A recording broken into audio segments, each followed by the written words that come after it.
இன்றைக்கி ஆஃபீஸ் போனோடனே ஒரு சென்சார் தாங்க கையில் எடுத்து வந்து கொடுத்தாங்க. அது என்ன சென்சார்னு பார்க்கும்போது சுவிட்ச் சென்சார் அப்படின்னு இருந்துச்சு. அதாவது டே நைட் சென்சார். இது ஓப்பன் பண்ணி பார்க்கும்போது ஒரு சென்சார், அதுக்கு தேவையான ஸ்க்ரூ மட்டும்தான் இருந்தது.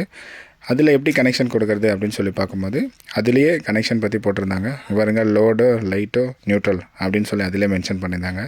இதேமாரி தான் கனெக்ஷன் கொடுக்கலாம் அப்படின்னு பல்ப் இருக்கான்னு பார்க்கும்போது நம்மக்கிட்ட எல்இடி பல்ப் இல்லை. அதனால் கூகுளில் சர்ச் பண்ணும்போது இந்த வீடியோ வந்துச்சு. எப்படி கனெக்ஷன் கொடுக்குறாங்க பாருங்களேன். ஃபேஸ் வந்து டைரெக்டாக லைனில் கொடுத்துட்டு இன்னொரு நியூட்ரல் வந்து காமனாக 2 பல்புக்கும் அந்த சென்சாருக்கும் காமனாக எடுத்துக்கிட்டு அந்த சென்சார்லேருந்து வர அவுட்புட்டை வந்து லைட் கொடுக்கணும். இப்படி கனெக்ட் பண்ணிங்கன்னா வீட்லேயே ஈஸியாக ஆட்டோமேஷன் ரெடி பண்ணிடலாம்.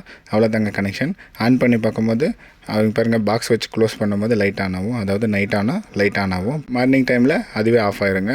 இந்த மாதிரி உங்களுக்கு ப்ராடக்ட் வேணும்னா என்னோடய நம்பர் கொடுத்துருக்கேன். உங்களுக்கு வேணும்னா கான்டாக்ட் பண்ணி மோர் டீட்டெயில்ஸ் தெரிஞ்சுக்கோங்க. அவ்வளோதாங்க வீடியோ. பிடிச்சிருந்தா மறக்காமல் நம்ம சேனலை சப்ஸ்கிரைப் பண்ணிக்கோங்க. பாய்.